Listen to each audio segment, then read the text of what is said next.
আওয়ামী লীগ সরকারের পতনের পর বিভিন্ন মামলা থেকে অব্যাহতি ও জামিনে কারাগার থেকে মুক্তি পেয়েছেন বিএনপি চেয়ারপারসন খালেদা জিয়া সহ দলের অনেক নেতাকর্মী।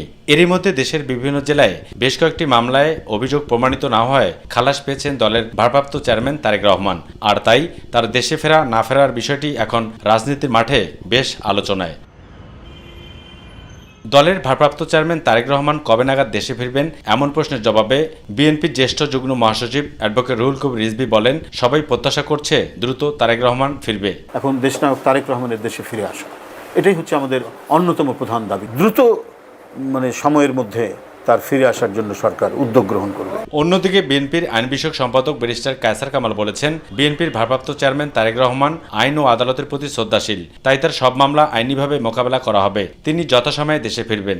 স্বাভাবিকভাবে মানুষের প্রত্যাশা তিনি সহসায় দেশে ফিরে আসবেন। অফকোর্স সেটা তার ব্যক্তিগত সিদ্ধান্ত এবং তিনি যথাসময়ে যথাযথ পদক্ষেপ নেবেন।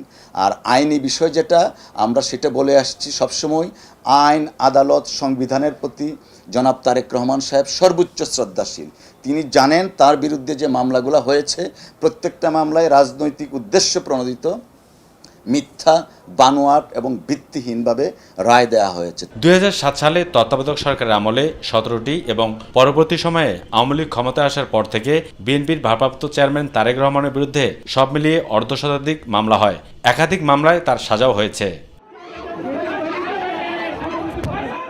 আবু সেদপু, মাই টিভি, ঢাকা।